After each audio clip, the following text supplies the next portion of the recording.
Welcome, everyone, to the Align Modern Health podcast. My name is Ryan Catern, and I'm your host, along with my friend and colleague, functional medicine provider, Dr. Blake Butler.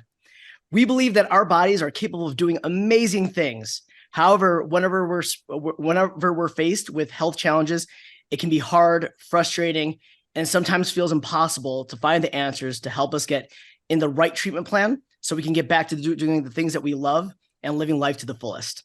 So we're here to bring on amazing guests and stories of their success in their health journey. Today's guest is incredibly active. She's a CrossFit athlete, the principal oboe of the Lakeview Orchestra here in Chicago, a member of the Fleet Feet racing team, and has run 9 marathons since 2019, including Chicago, Boston, and most recently, New York. In 2022, she went to Belgium and became the world beer mile champion.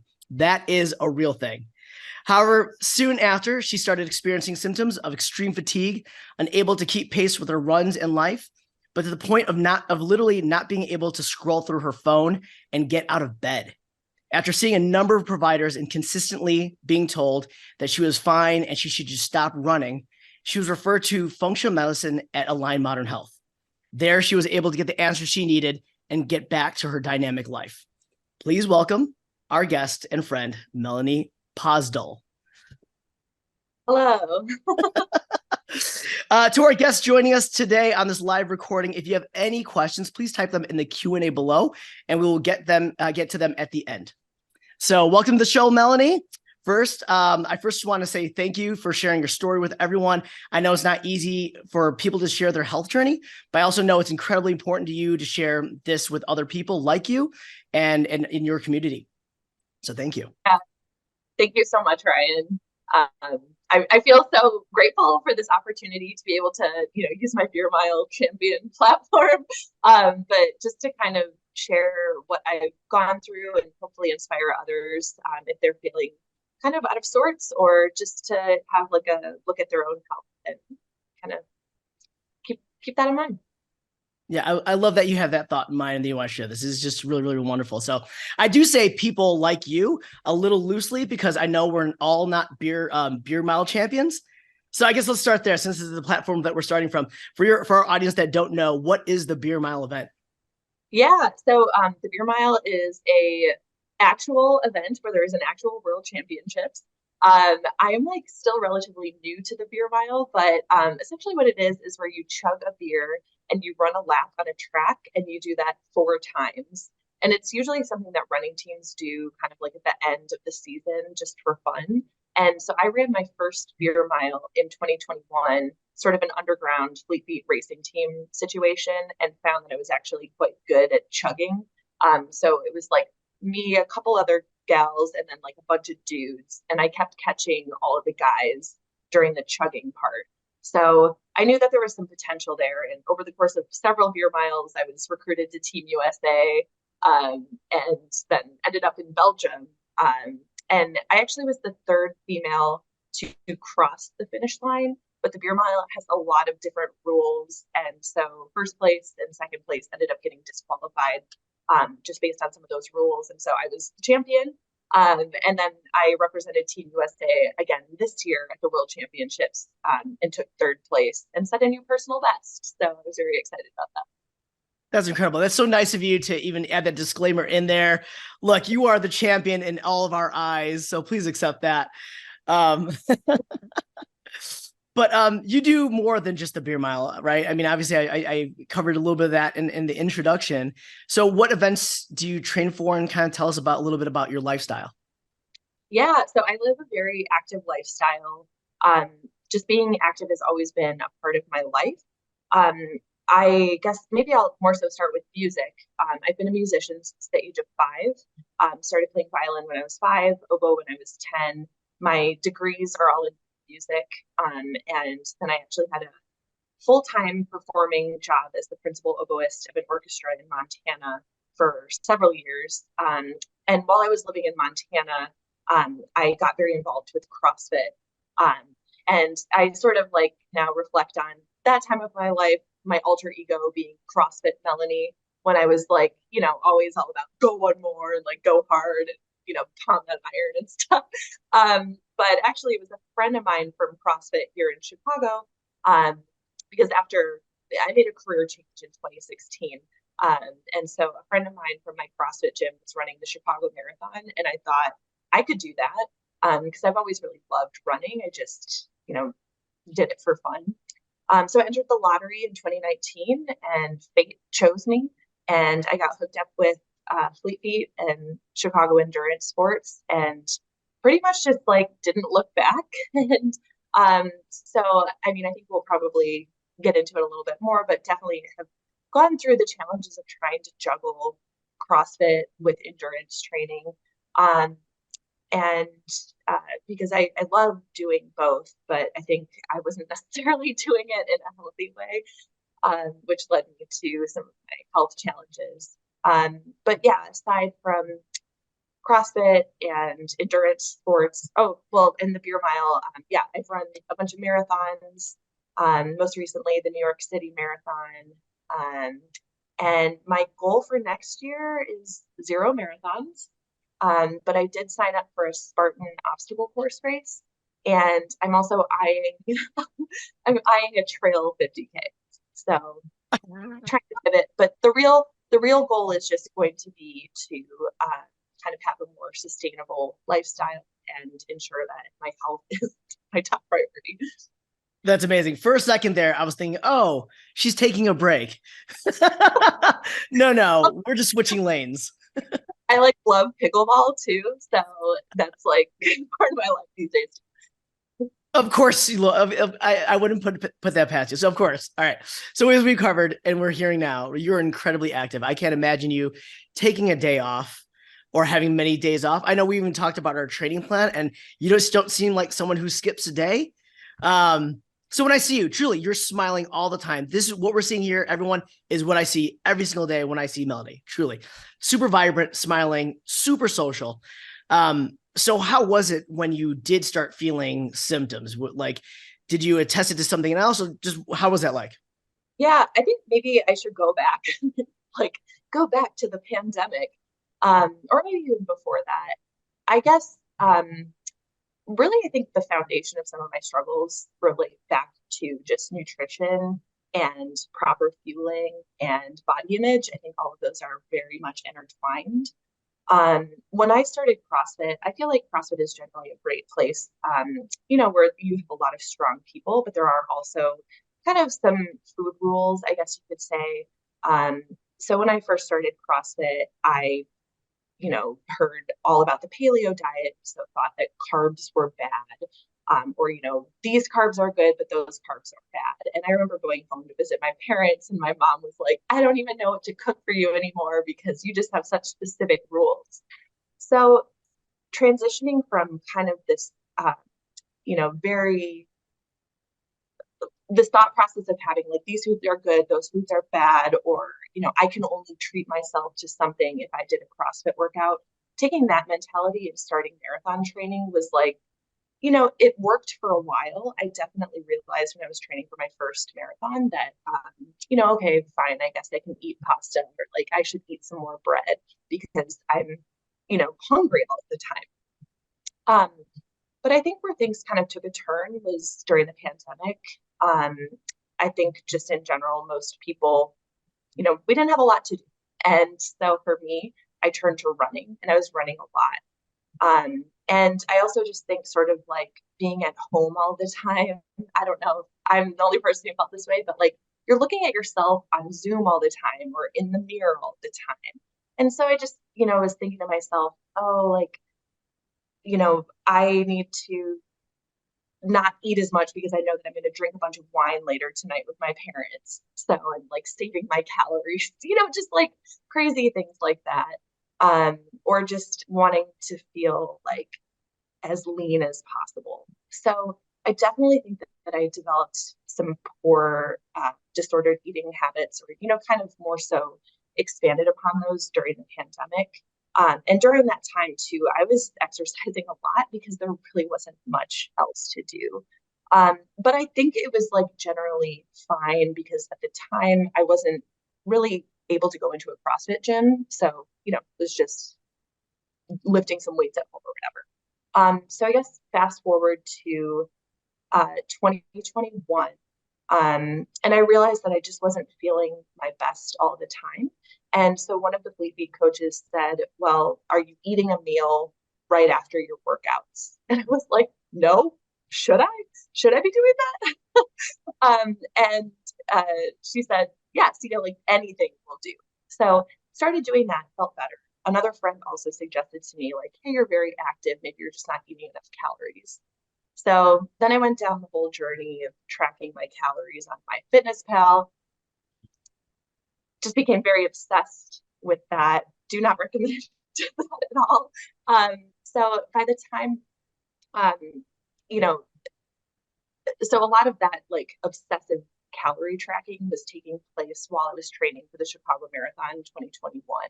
So by the time the Chicago Marathon rolled around, I was just very burned out. And uh, that was when another coach said, you need to get some help and like speak to a dietitian. So I've actually been working with a dietitian now ever since then, because I wanted to have my best possible performance at the Boston Marathon in 2022. So with that dietitian, we broke down a lot of my like food rules, just as simple as I bought salmon or I added cheese to something. Just like I had such a distorted view of my body and also like what foods I was putting into my body. So I felt like I was able to get through the Boston 2022 training very successfully. I ran my PR at Boston. It's a very hilly course, and as I have now learned, that hills can beat you up over time. So shortly after finishing the Boston Marathon, I just wasn't feeling my best. I was feeling pretty tired all the time.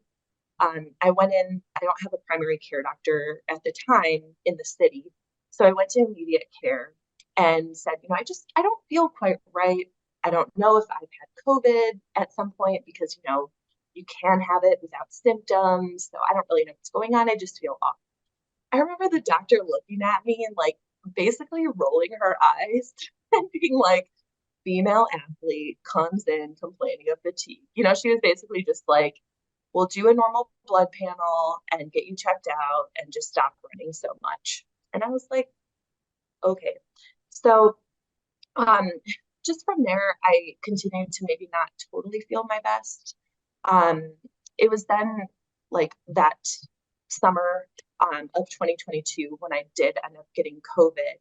And it was really after getting COVID when everything just started to feel like worse. I was at the time training for a half marathon and also kind of like dabbling in beer mile training as well. And I just, every time I would go out for a run, I would feel like I couldn't complete it. I just felt tired all the time. But, in working with my dietitian, she knew about my history of disordered eating and sort of was just like, well, eat more. um, so that was sort of like generally what we thought was going on. I'm sorry, you can interrupt me at any time because I feel like I'm like, blah, blah, blah. So anyway, yeah, my dietitian was like, eat more. And, we never really considered anything else because I had my CDC from my doctor, but I still just didn't feel quite right. I was able to connect finally with a primary care doctor. She had done some blood work, just the overall consensus continued to be, you're the healthiest person we've seen all day. If you're feeling tired, it's because you're running too much. And I was like, I'm not running that much right now. So I think, just generally, a lot of the issues that I was experiencing, I think came from a lot of the disordered eating and underfueling and just really over exercising. And things came to quite a head earlier this year. So January 2023 started training for the Boston Marathon. And at first I felt pretty good. But we go out to Barrington. There are a lot of hills out there to do hill training. And I was finding that my legs just were going like they felt terrible every time I was going up the hills. Like there's this one very long hill called Brayburn, and I felt like I just had to walk every time, and I didn't understand because last year I had had such a successful training cycle. Um, there would be times where I would come back from Barrington and pretty much just like be non-functional the next day. Ryan had alluded to one of those instances where I literally like had gone to Barrington for a training run, gone out with some friends later that day, and the next day I couldn't get out of bed. I was like, I guess this is just normal. Um, so yeah, I would just say like along the way, some other challenges that presented themselves were just that my anxiety was increasing. Um, and insomnia was also a huge issue for me. And with the anxiety, I, worked with my primary care doctor. She put me on one medication that didn't work. Finally, we found one that did work when I got hooked up with a psychiatrist. And then with the insomnia as well, that was just something that was quite a challenge while training through a marathon. So I just really felt pretty hopeless because I do love to exercise. I love being active. And there was just this one training run where I felt so horrible. And I ended up going back to my parents' house that weekend. I was like sitting at the table with my mom crying, and she was like, "What's wrong with you?" And I just said, I'm not having fun. I feel terrible all this time. And she was like, "Well, you don't have to run the Boston Marathon." And I was like, maybe I just will pull out. And so, we decided I should sleep on it. I slept on it. And, sort of around that same time, too, I started getting acclimated to my new anti-anxiety medication. And then also around that time, too, I had gotten some more extensive blood work done and discovered that my ferritin was at a level of 7. And ferritin is how your body or your blood stores iron. And so basically, I was like running on empty. So a lot of things started making sense. And I'll like stop rambling in just a moment, but I'll just say that as far as like seeing this low ferritin, when I showed the results to my primary care doctor, again, I just felt like she rolled her eyes at me and was like, "It's not that low. It's not that big of a deal." And I was like, "I'm trying to run like a marathon. It is pretty low." And Dr. Butler can talk more about like what's normal for an athlete. But yeah, I just felt like I wasn't being listened to by medical professionals. So I finally found some iron supplements that worked for me merely by word of mouth from asking friends. And I take Hemoplex gels. Emma Bates, who's also a famous marathoner, had a very similar low ferritin issue. And I found that this particular supplement has worked for me. So anyway, fast forward to now, I've I feel much better. I guess like after the marathon, I was chatting with Dave Zimmer, who owns all of Fleet Feet, and just communicating to him all the struggles I had. And he mentioned, well, why don't you try functional medicine and Align Modern Health? Because they'll help you with all of that. And I was like, what? My initial impression of functional medicine was that it was very woo-woo, and that I don't know, that maybe you guys would like wave wands at me or something. I don't really know. I had no idea what it was. So anyway, yeah, I got connected with Dr. Butler. We've done multiple rounds of blood work at this point. He's helped me just try out different supplements, and it's really great because Dr. Butler is also an endurance athlete and like has seen other people come through with similar issues to what I was experiencing.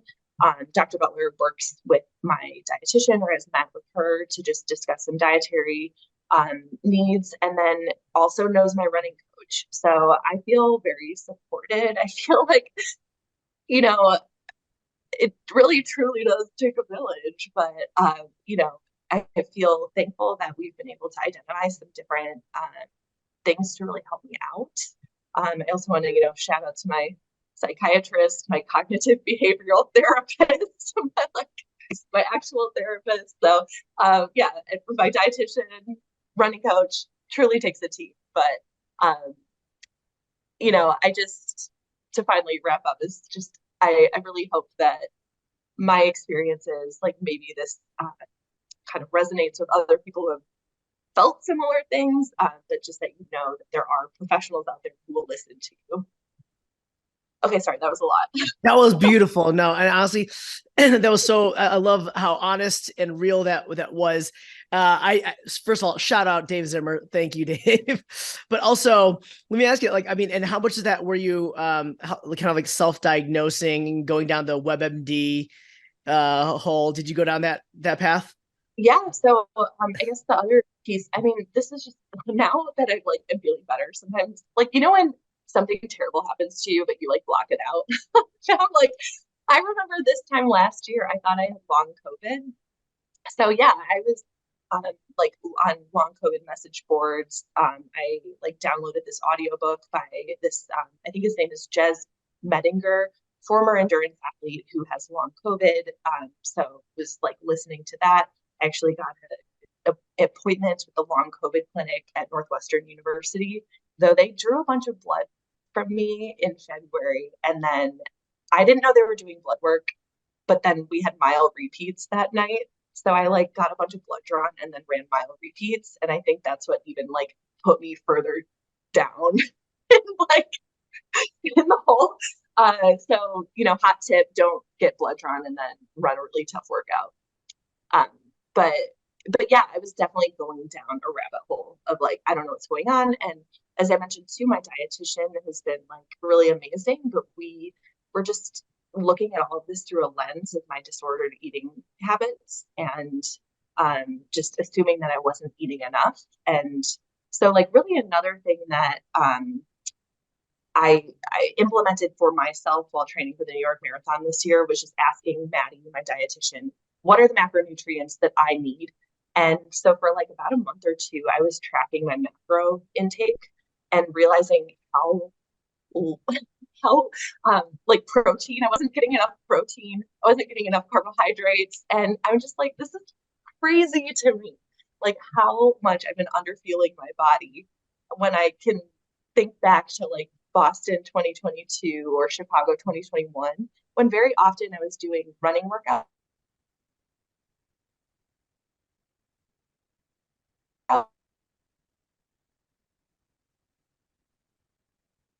Dives for sure. Wow. There's a lot to unpack here. So first of all, I want to kind of, Dr. Butler, Melanie mentioned her ferritins were to 7. To give us a better context, what would be a good average for someone that is an active endurance athlete? And what is, how severe was her situation when she first came in and saw you?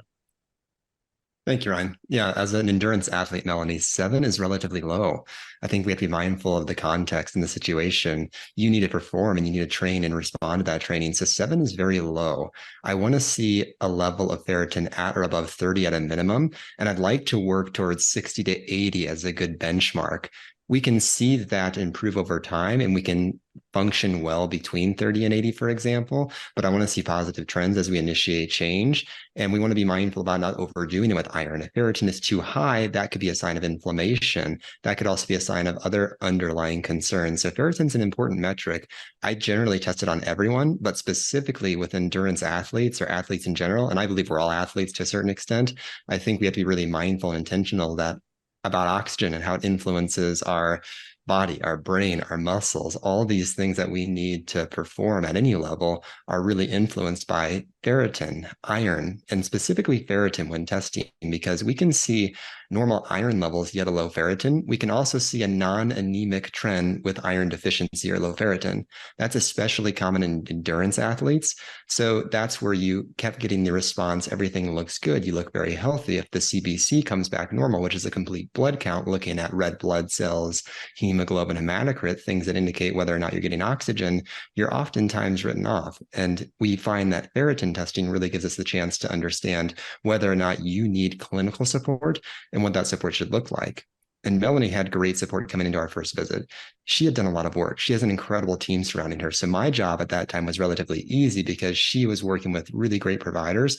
She was also very intentional, engaged in her own health and making changes and making a strong effort to make improvement. So we just encouraged what she was already doing. And then I recommended we look at a few other factors that are commonly overlooked when working up someone who is an endurance athlete, especially at Melanie's level. Yeah, absolutely. Yeah, I think Melanie, you mentioned at one point that you're like, oh, I was making some bad, health choices, and they're like, almost conveying the idea that you weren't healthy. But gosh, like, yeah, you're like, I think in general, you are really healthy, and your mind is in such a great place. That you were searching for all these things. I think the challenge was that you were self-diagnosing.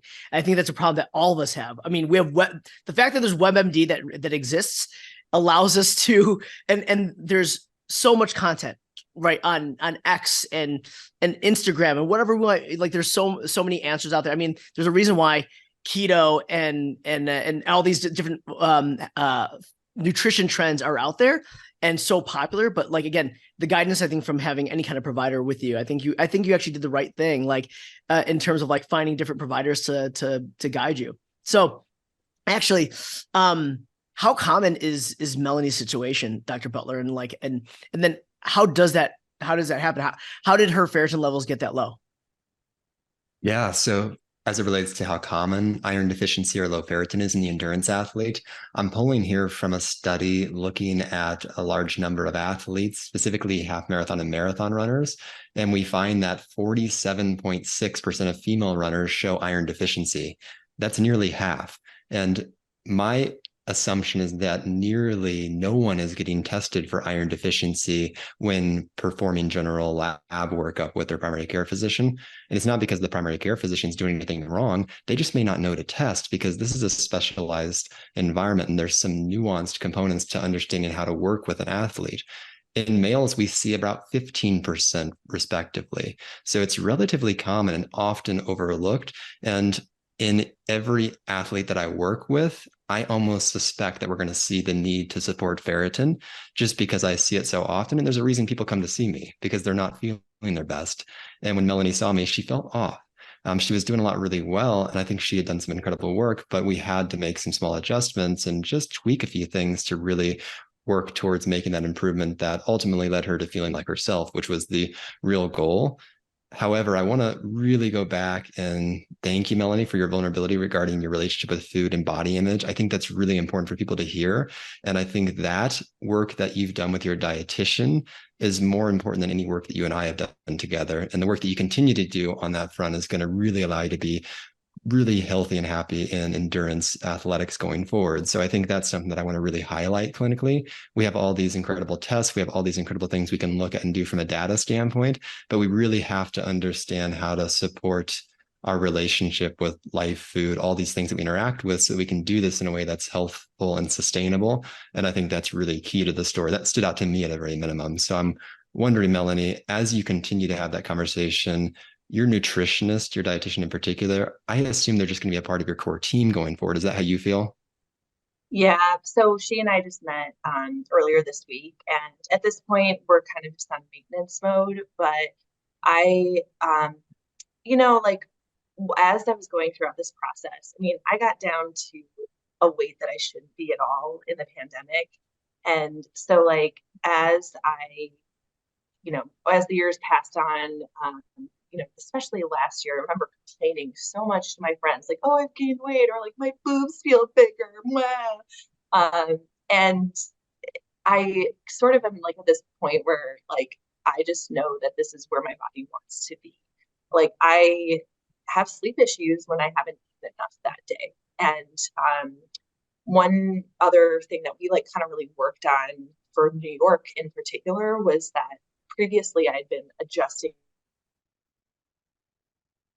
my, food consumption based on my training for the day. Like, oh, it's a rest day. I don't need to eat as much. It's a heavy day. I can eat whatever I want. But now I'm just trying to eat the same amount every day. So like big ass breakfast, big ass lunch, or like smaller meals in between. So I think that's been a really big help.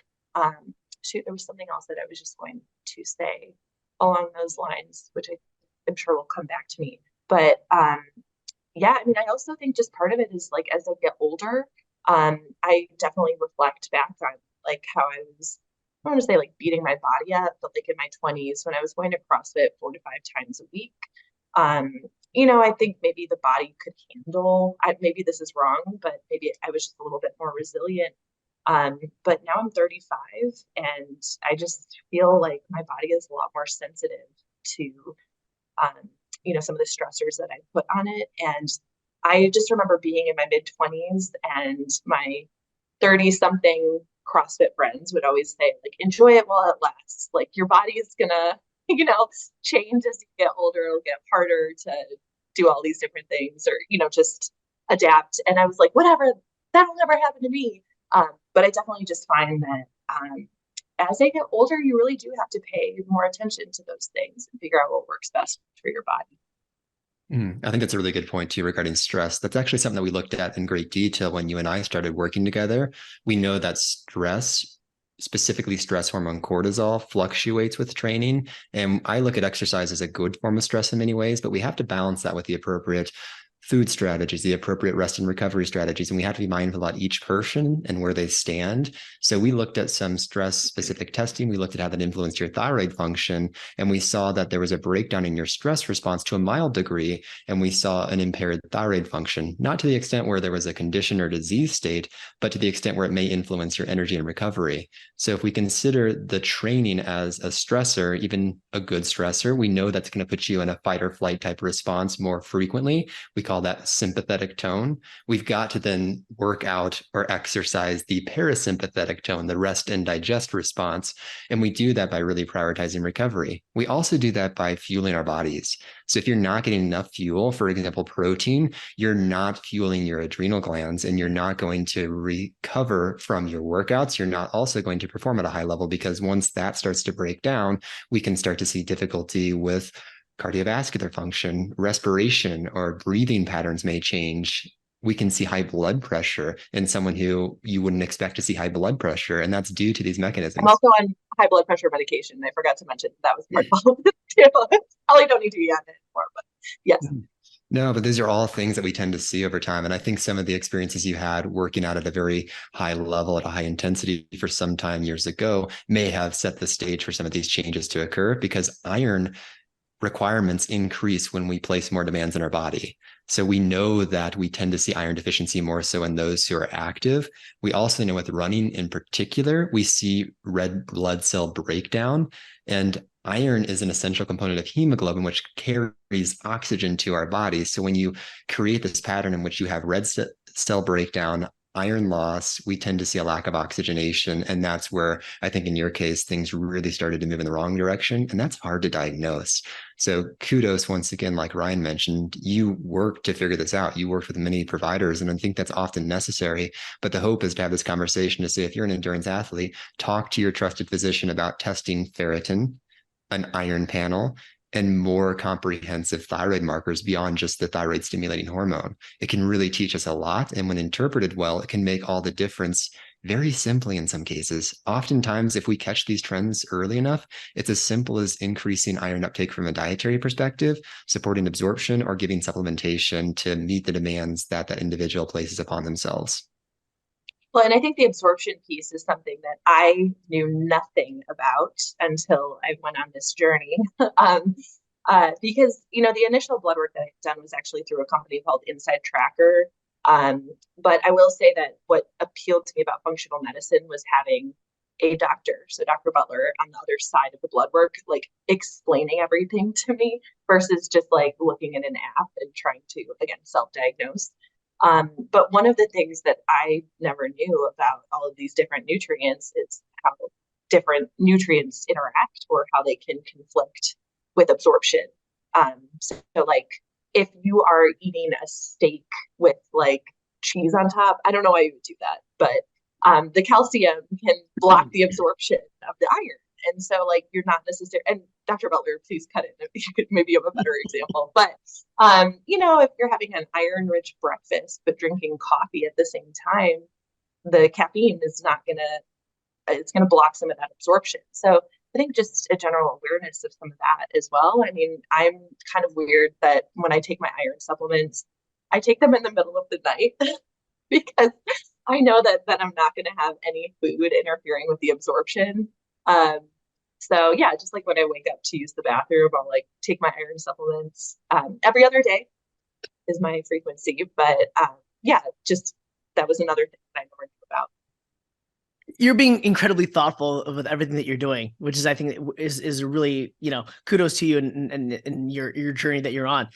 But I think also one of the underlying things I think that we're talking about here, Dr. Butler, we've done a number of webinars now for our endurance community on just nutrition, and that's the lack of nutrition and calories that are being taken in by endurance athletes. I think there's a false perception of like I want to lose weight during training. And then Melanie, you mentioned it early on. You're like, with body imaging, it is so tough on the competitive athlete and the younger, female athlete. And we've learned that from a lot of like different stories that have been, coming out, in the news lately with like different like top tier endurance athletes who were told, like you got to be down to this weight and you can't be eating this much. And so I think there's some really, interesting things that we're tying together as we're having this conversation. Dr. Butler, I'm kind of curious, like if Melly wasn't so thoughtful about her nutrition, about her health, and kind of just kept self-diagnosing, didn't see anyone at all, what would have been the repercussions if she kept going down the path that she was? Great question. So it's hard to say what that would look like. However, I have an idea as to what I've seen and others who are on a similar track. Oftentimes we see further iron loss. We ultimately see anemia to the extent where we really suffer with oxygenation. And often these athletes either require iron transfusion, more aggressive therapies, or they no longer want to be athletes. And that's a really difficult thing because movement is one of the best things we can do for our physical and mental well-being. And if you're pulled out of a sport because you don't have a solution to something that's relatively easy to fix in many cases, that's heartbreaking from my perspective. So that's usually what I see in individuals, or what I have seen. And the goal is to reverse that trend and further rewrite the story with regards to fueling and so forth. So I think if you hadn't done that work with regards to your care via the nutritionist and your support with your therapy team and so forth, that could have contributed to further changes with regards to your relationship with food that would have really impacted your ability to function and perform and feel good. And that is also heartbreaking because there's really support out there. And we've got to rewrite the story for athletes in particular, especially younger athletes. Food fuels our athletic performance and recovery. And if we restrict that to a high level, that can really promote significant dysfunction over time. And that really hurts performance. And oftentimes people believe, according to the media or well-intentioned coaches or peers, that we have to do that to have a leg up, when in reality, in the long run, that really tears us down. So I think we've got to really be mindful of educating younger individuals, having them work with nutritionists, having them work with physicians who are mindful of this and can communicate this effectively, because it's something that I see really often, especially in the age of social media. We're seeing this amplified. And I think there's so many benefits to social media. It allows us to share messages like this that I think are really important for people to hear. But there's also potential consequences that we want to be mindful of. We want to be able to give people a nuanced perspective when it comes to food, body image, and athletics and so forth. So forgive my tangent, but I think some of the key components of this talk really brought that thought process up from my perspective. And one other thing I forgot to mention, because like I hope in my story I communicated, like this last year was terrible. I felt like so many doctors didn't believe me. And then finally Dr. Butler was like, I believe you. And I was like, thank you. But another piece of this that just goes along, I think, hand in hand with some of my disordered eating. So I have the arm implant birth control. It's the next one on. And one of the common side effects of this arm implant is that you don't get a period.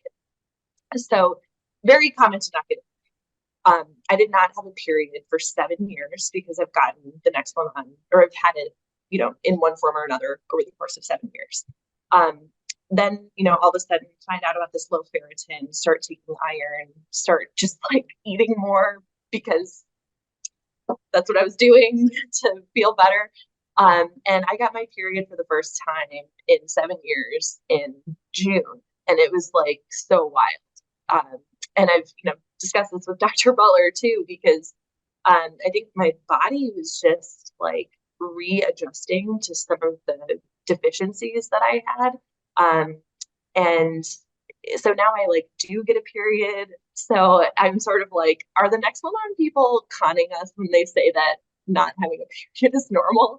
Because I'm sort of just wondering if like some of these issues that I was experiencing was contributing to that.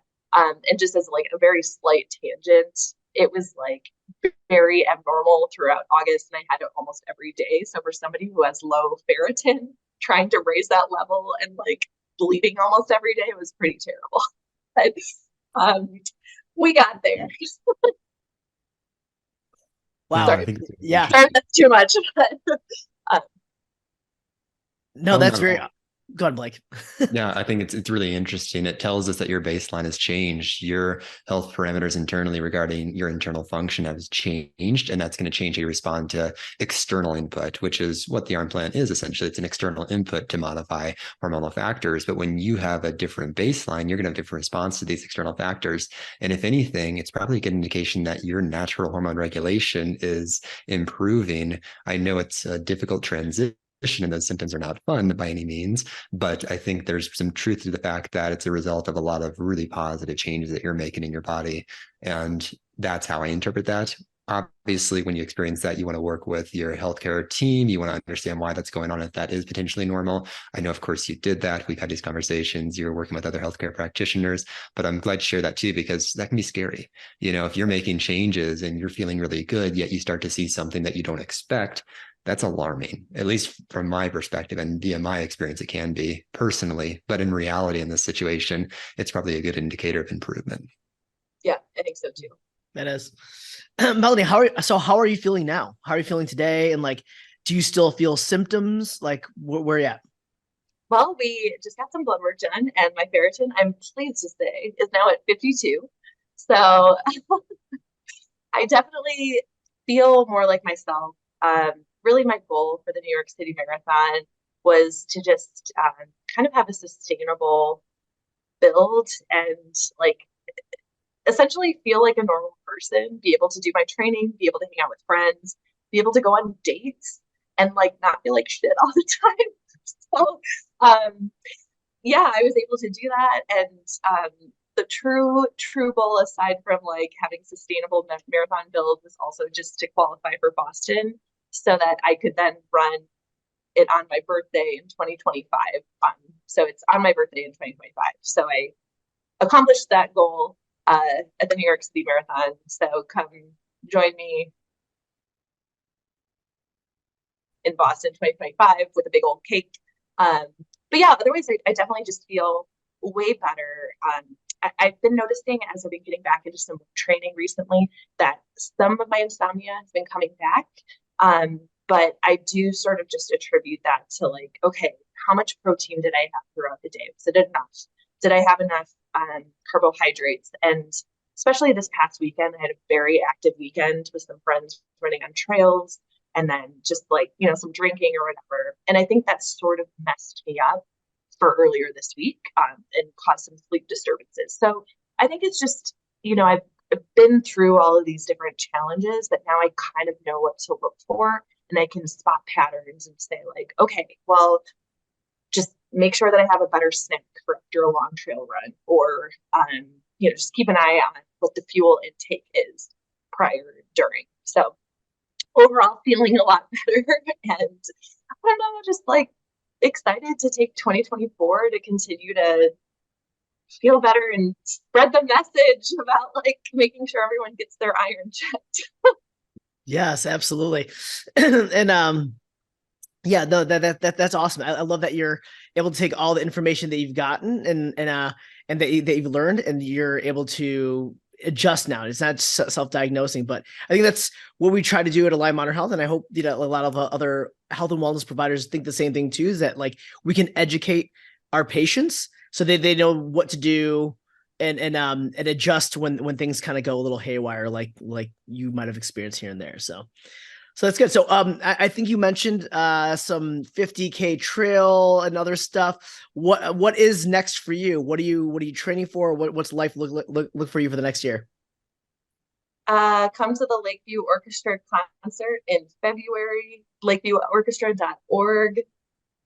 Uh, and I don't know, I guess just like CrossFit. I might try and sign up for the Open. It's like an online competition. I haven't done it the past couple of years because it's conflicted with Boston training. I'm pacing Winter Warriors with Chicago Endurance Sports. So I'll probably like hop into some more of that pacing life. I don't know. I feel like the world's my oyster. Pickleball, no marathons, trails, strong season. I don't know. Who knows? I love that this is just general life for you. And like this past weekend, you said it was a very active weekend. I would love to see the itinerary for what your very active weekend looked like.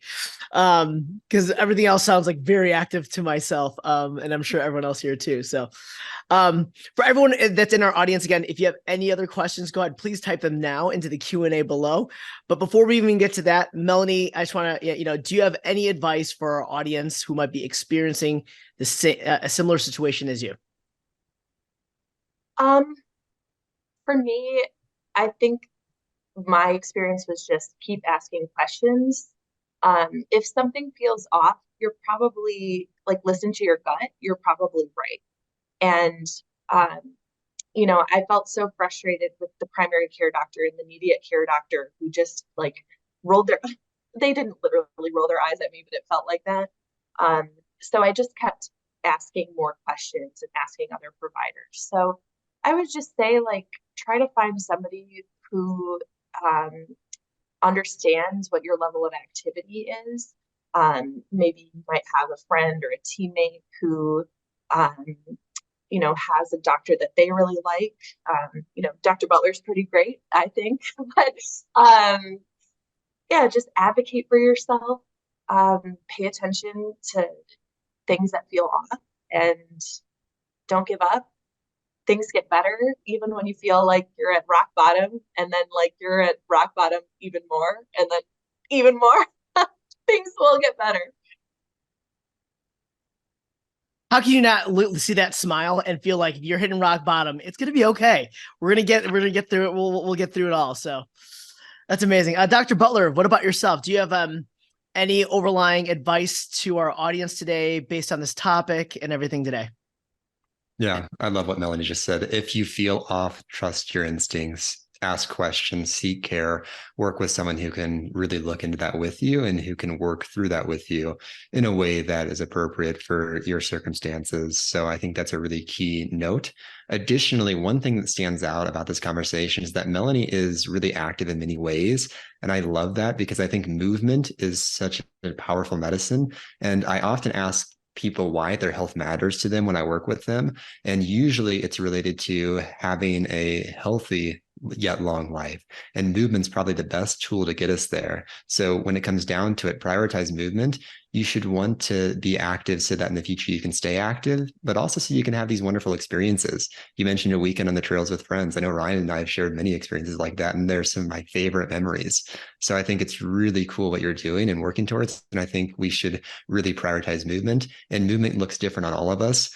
My pace does not look like Melanie's pace. I'll tell you that right away. And with that, I still love to move and I still really prioritize movement. So I think that's another key takeaway that I'm learning from this conversation, or at least something that I'm picking up on that Melanie's doing really well that I think we should all apply. Absolutely. And I was going to say to dovetail on that, what you mentioned earlier, Dr. Butler, like what would have happened if I hadn't figured out that my iron was low. I was at a point where like exercising was causing like movement was hard for me. It was just causing me stress. So if you ever, movement is great and amazing, but if you ever feel like you're trying to get home from Aldi with a bunch of groceries and Aldi is only a 5-minute walk away, but you can't walk those 5 minutes and have to take the bus, true story. Like something is probably wrong. Like movement should feel good.